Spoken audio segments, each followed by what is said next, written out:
राजस्थान का डीडवाना, वो धरती जहां कभी किसानों की पसीनों से जमीन सींची जाती थी।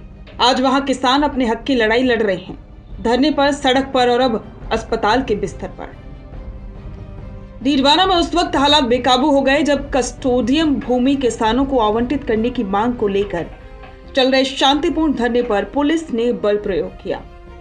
इस धक्का मुक्की और भगदड़ में लाडनू के कांग्रेस विधायक मुकेश भाकर बुरी तरह घायल हो गए। भीड़ के बीच गिरने से उनका पैर टूट गया। उन्हें तत्काल अस्पताल ले जाया गया, जहां डॉक्टरों ने पैर में फ्रैक्चर की पुष्टि की और प्लास्टर करने के बाद उन्हें छुट्टी दे दी। यह आंदोलन कोई सामान्य प्रदर्शन नहीं था। किसान संघर्ष समिति और अखिल भारतीय किसान सभा के बैनर तले सैकड़ों किसान डीडवाना कलेक्ट्रेट के बाहर डटे हुए थे। उनकी मांग थी, कस्टोडियम भूमि को उन किसानों को वापस किया जाए जो पीढ़ियों से उस जमीन पर मेहनत कर रहे हैं।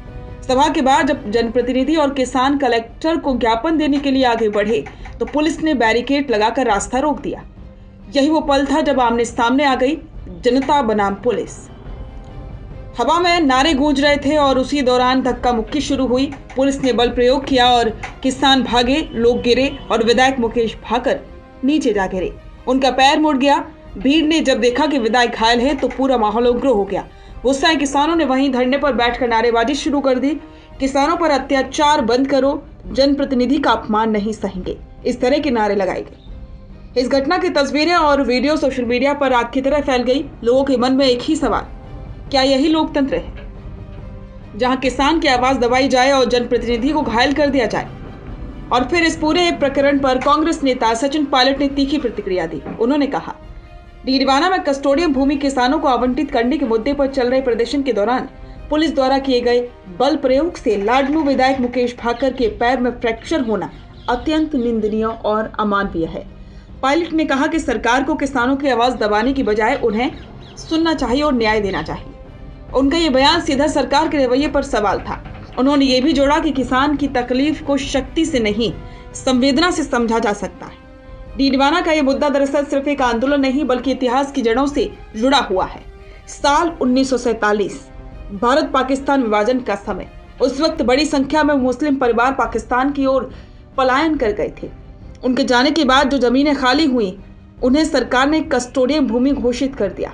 डीडवाना और आसपास के करीब 19 गाँव में ये जमीनें इसी श्रेणी में आई। कई वर्षों से किसान इन्हीं जमीनों पर खेती करते रहे, जीवन बसाया, पीढ़ियां गुजार दी। लेकिन हाल ही में जब प्रशासन ने इन जमीनों को सरकारी संरक्षण में लेने की प्रक्रिया शुरू की तो किसानों में आक्रोश फैल गया। उन्हें लगा कि अब उनकी पुश्तैनी मेहनत उनसे छीन ली जाएगी।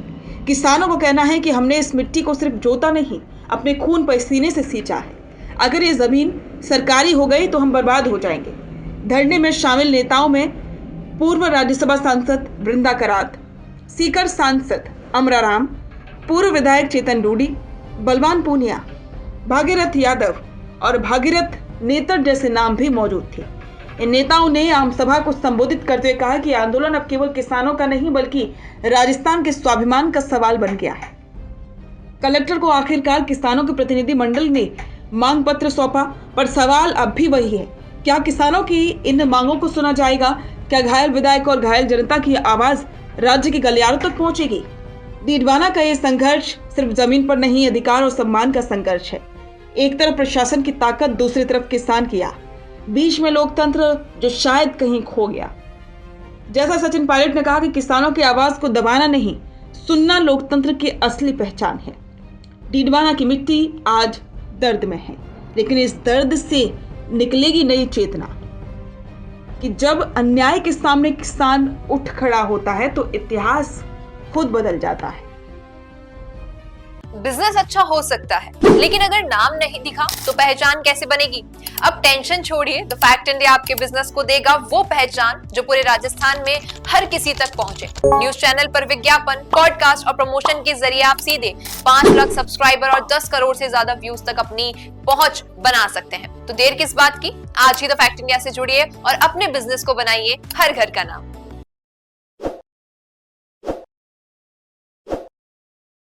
ताज़ा खबरों के लिए विजिट करें द फैक्ट इंडिया की वेबसाइट और डाउनलोड करें द फैक्ट इंडिया ऐप।